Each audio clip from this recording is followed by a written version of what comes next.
How you guys doing tonight? This is Lost and Found. I wanted to get on here tonight and talk about a situation. I like to call this woman my guardian angel. I really do feel like she was an angel and she was there to save my life that night. I had been up for a few days. I was in the city. I was walking around, getting high all night long. I was hitting a 7-Eleven on Washington Boulevard, just in and out, in and out, in and out. And there was 2 kids working there, and I guess they felt bad, bro. They knew what I was doing, and they got to let you in that 7-Eleven. So they would let me in, and then they would be like, all right, hold up, and they would walk to the back, and I would grab like Skittles and gummy worms and all types of stuff and dip. So because it was so easy to get and so easy to get money off of, and then the rural farms right next to that, I used to go in there and get the pints of ice cream, and I would drop them down my pants, and I would run out that motherfucker because I would be in there wrecking with them several times. They've pulled my shirt off right in the store, and I really get to tussling with them. Like, I'm not worried about none of that. Like, I used to tell security guards all the time, don't even put your hands on me, because the same thing's coming right back. So, you know, that's another grown man putting her hands on you. You can't go for that shit. So, to make a long story short, I would run across the field of Montgomery Park in Baltimore City. I would go up to the stores. I would sell this stuff. So I had just been wore out. It's been days on days. And this particular night, I'm walking and I'm slamming the ground. I'm falling asleep while I'm walking. Boom! Right by the stadium. I'm walking. I'm praying too. I'm like, God, please let me make it to the parking garage at the Horseshoe Casino. Please. I keep falling, slamming the ground. I ended up breaking my ribs and all types of stuff. But it started getting really bad when I got towards the stadium. I remember thinking I might step out in the street and then get hit by a car. I couldn't keep myself together. I kept shaking my head. I was smacking myself in the face. I was doing everything I could. All day, that day leading up to that, I just had this feeling, this overwhelming feeling I was going to die. I was like, I cannot go to sleep. I cannot go to sleep. I just felt it. Something in me just told me if I close my eyes, I will never see my mom again or my family again. And I felt it so strong that it scared me to death. Like, I literally was on the light rail, just falling asleep, nodding off, and kept trying to force myself to stay awake. Yeah, I just felt like I need to stay awake. I need to stay awake. I need to stay awake. But I knew it was a matter of time before I just passed out. I get to this parking garage finally. There's usually nobody there.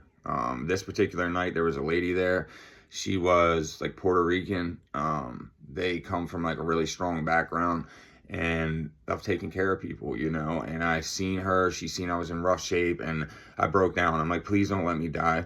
Please don't let me die. I don't want to die. And she's like, it's okay, honey. Lay down, lay down. I got, you're not gonna die. I'm here. I got you.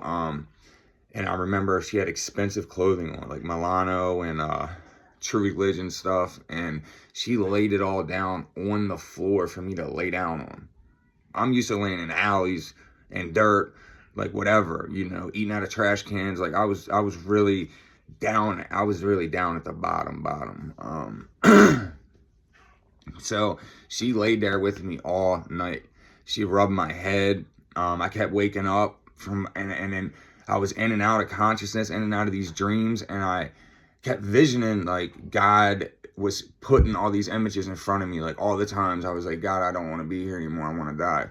All the times I prayed to him to not be here anymore, and I don't care. And, you know, all the times I turned my back, he was showing me all that, and he was showing me my family, and he was showing me the devil. And he's basically like, pick it. Here's your time. Pick what you're going to do. Like, I'm giving you another chance. I'm putting these visions in front of you. Let's see what you do with it. And my heart hurt immediately when I seen that. And I was like, I want to see my family again. I don't want to die. I don't want to die. I don't want to die. And I kept praying that as strong as I could. And I made it through that night. On and off, I kept coming back to, and she was there rubbing my head.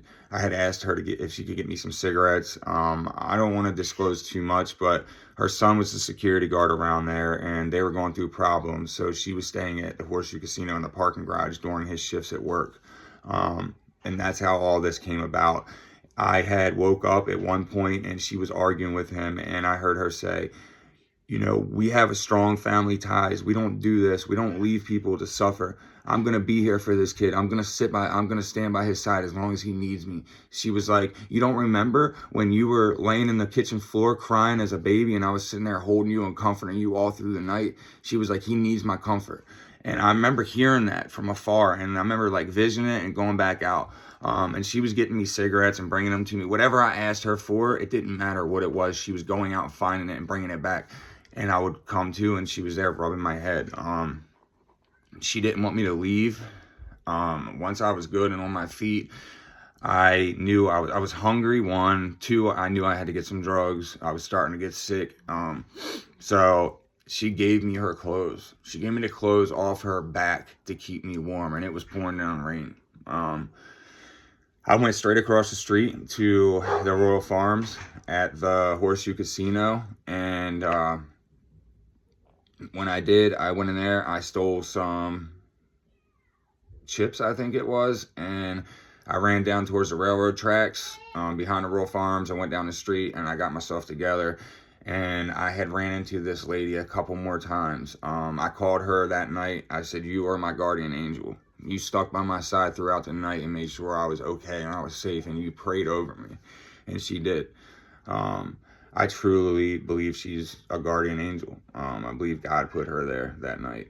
I don't believe I'd be here if she wasn't.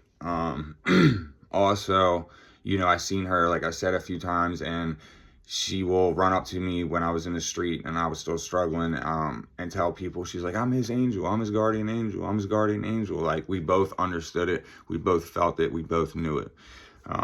Thank you guys for watching. You guys have a good night. Thank you for supporting me. I hope this gives you some type of strength, some type of motivation or insight, whatever it is that you're looking for. Thank you.